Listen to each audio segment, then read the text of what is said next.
မင်္ဂလာပါကျမတို့ US မှာနေတယ်ဆိုလို့ရှိရင်နှစ်တိုင်း tax file ရတယ်မလို့ရှိရင် tax return ရှောက်ရတယ်ပေါ့နော်ဒီ tax return file တဲ့သူတွေအားလုံးရဲ့70% ကျော်လောက်က tax refund အနည်းနဲ့အများရကြတယ်လို့ပြောပါတယ်ကျမတို့မြန်မာပြည်ကလာတဲ့သူတွေလည်းကျမတို့ပုံမှန် tax file တဲ့ဒီထဲမှာကျမတို့လည်းအများစုက tax refund အနည်းနဲ့အများရကြတယ် state tax return ကိုလည်းပုံမှန် file ပေးရတယ်တော်တော်များများကလည်းfederal tax refund အပြင် state tax refund လည်းရကြတယ် IRS ကနေရမယ့် refund ဆိုလို့ရှိရင် IRS website မှာကျမတို့ status ကိုကြည့်လို့ရတာဖြစ်တယ်အလားတူပဲ state ကနေရမယ့် refund တွေကိုလည်းဒီ state government ရဲ့တရားဝင် website မှာတွားပြီးတော့ status ကိုကြည့်လို့ရတာဖြစ်တယ်အခုကျမလုပ်ပေးထားတာတခုကိုကျမပြချင်တယ်ကျမရဲ့ website မှာကျမအကုန်လုံး IRS ကနေရမယ့် federal tax refund ကအစား state အားလုံးရဲ့ tax refund ကို track ဖို့ link တွေကိုကျမတနေရာထဲမှာစုစည်းပြီးတော့ထားပေးပါတယ်အခုကျမတို့ bookkeeping.com ထက်ကိုဝင်ပြီးတော့အတူတူကြည့်ကြရအောင်ဒီအပေါ်မှာခေါင်းစဉ်လေးတွေရှိတယ်အခုကျမတို့ပြောမှာကတော့ဒီ tax refund tracking ဆိုတာကိုကျမတို့ပြောမှာဖြစ်တယ်ဒီ tax refund tracking အောက်မှာကျမ tracking link တွေအကုန်လုံးကျမထားပေးထားတယ် IRS link ဖြစ်ဖြစ် US ထဲမှာရှိတဲ့ state income tax ရှိတဲ့ state အားလုံးဒီမှာပါတယ်ကို track လုပ်ချင်တဲ့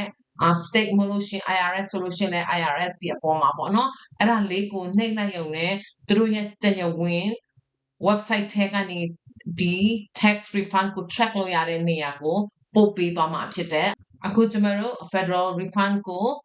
ကြည့်မယ်ဆိုပါစို့ဒီနေ့ကတော့တော်တော်များများကတော့ရပြီးလောက်ပြီဒါပေမဲ့ဒါနောက်နေ့ဒီမှာလည်းကျမတို့ကလိုအောင်မှာဖြစ်တဲ့အတွက်ပေါ့နော်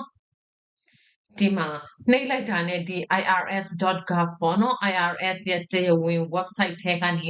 refund status ကို check လို့ရတဲ့နေရာကျမတို့ရောက်သွားတာဖြစ်တယ်ဒီမှာသူတို့မေးထားတာလေးတွေကိုဖြည့်ပြီးတော့ submit လုပ်လိုက်ရုံပဲဖြစ်ပါတယ်သူတို့လက်ခံပြီးပြီလား process ပြီးပြီလား approve လုပ်ပြီလားမလုပ်ရသေးဘူးလားပေါ့နော်ပို့ပြီးပြီလား direct deposit လုပ်ပြီးပြီလားစသဖြင့်ကျမတို့သိရမှာဖြစ်ပါတယ်ဒီမှာသူတို့မေးတဲ့မေးခွန်းလေးတွေကလည်းအခြေခံမေးခွန်းလေးတွေပဲဖြစ်တယ်ဒီမှာ solution social security number ပေါ့နော်ဘယ်ခုနှစ်အတွက် track မှာလဲ filing status က single လား married လားစသဖြင့်ပေါ့နော်ပြီးရင် refund ရမယ့် amount ကဘယ်လောက်လဲဆိုတဲ့ဟာတွေကိုကျမတို့ဖြည့်ပေးမှာဖြစ်တယ် state တော်တော်များများကလည်းဒီထက်ကမေးခွန်းတွေပဲမေးတယ်ဒါပေမဲ့တစ်ခုနဲ့တစ်ခုအတိအကျတော့မတူဘူးတချို့ကလိပ်စာတွေပါမေးတယ်တချို့ကမေးခွန်းတစ်ခုပဲမေးတယ်တချို့ကမေးခွန်း၃-၄ခုမေးတယ်ပေါ့နော်အခုဆက်လက်ပြီးတော့ Arizona state ကိုအတူတူကြည့်ကြရအောင် Arizona ကိုနှိပ်လိုက်တာနဲ့ကျမတို့ဒီမှာရောက်သွားပြီ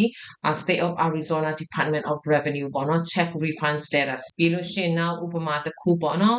California ကိုကြည့်မယ်ဆိုလို့ရှိရင်ဒီ California ဆိုတဲ့ဟာလေးကိုနှိပ်လိုက်ရုံပဲဖြစ်တယ်ဒီမှာသူတို့ရဲ့ဒီ California official website of the state of California ပေါ့နော် check your refund status ဆိုပြီးတော့ဒီမှာကျမတို့ကြည့်လို့ရတာဖြစ်တယ်ဒီမှာသူတို့မေးတဲ့မေးခွန်းလေးတွေကိုဖြေပြီးတော့ check your refund ဆိုတဲ့ဟာကိုနှိပ်ဖို့ဖြစ်တယ်နောက်ဥပမာတစ်ခုအနေနဲ့ Colorado ကိုကြည့်ကြရအောင်ဒီမှာပေါ့နော် where's my refund ဆိုတဲ့နေရာကိုကျမတို့ရောက်သွားတဲ့ Colorado Department of Revenue ဖြစ်တယ်ဒီမှာ check my refund status ဆိုတဲ့ဟာကိုနှိပ်ဖို့ဖြစ်တယ်ဒီမှာမေးတဲ့ဟာတွေကိုဖြေပြီးတော့ get my refund ဆိုတဲ့ဟာကိုနှိပ်လိုက်ရုံပဲဖြစ်တယ် state တစ်ခုနဲ့တစ်ခု website တိစောက်တဲ့ပုံစံမတူတဲ့အတွက်တချို့ state တွေကို direct ဒီ page ကိုရောက်တယ်ခဏကကျမတို့ကြည့်တဲ့ Arizona နဲ့ California လိုမျိုးပေါ့နော်အခုဒီ Colorado ဆိုလို့ရှိရင်ဒီမှာအရင်ရောက်တယ်ပြီးလို့ရှိရင်ဒီမှာကျမတို့ထပ်နေရတယ်ပေါ့နော်တော်တော်များများ state ကဒီစလုံးကိုသူတို့သုံးတယ်တချို့ state တွေကတော့ check my refund status ပေါ့နော်စသဖြင့်သုံးတယ်ဆိုတော့ဒီလိုမျိုး state အားလုံးပေါ့နော်ဘယ် state ပဲဖြစ်ဖြစ်အလွယ်တကူရှာလို့ရအောင်ကျွန်မဒီမှာအကုန်လုံးသူတို့ရဲ့တရားဝင် website link တွေကိုသူတို့ရဲ့ state နာမည်နဲ့တွဲပြီးတော့ကျွန်မဒီမှာစုစည်းထားတာဖြစ်ပါတယ်ဒီ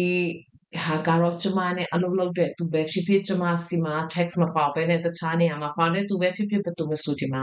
လာပြီးတော့အလုပ်အပ်တဲ့ solution သုံးလို့ရတာဖြစ်ပါတယ်ပြီးလို့ရှိရင်ဒီ client portal လေးကတော့လက်ရှိမှာကျမနဲ့အလုပ်လုပ်တဲ့သူတွေအတွက်တည်တံ့ဖြစ်တယ်ပြီးလို့ရှိရင် let's connect ဆိုတဲ့ဟာလေးကတော့ကျမနဲ့အလုပ်မလုပ်ရသေးဘူးဒါပေမဲ့ကျမနဲ့အလုပ်လုပ်ဖို့စိတ်ဝင်စားတဲ့ tax အပိုင်းမှာဖြစ်ဖြစ်bookkeeping အပိုင်းမှာဖြစ်ဖြစ် payroll အပိုင်းမှာဖြစ်ဖြစ်ကျမနဲ့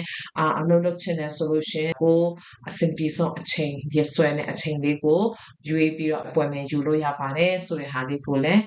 ပြောပြရစေအားလုံးအတွက်အကျိုးရှိမယ်အသုံးဝင်မယ်လို့ကျွန်မယုံကြည်တယ်ကျေးဇူးအများကြီးတင်ပါတယ်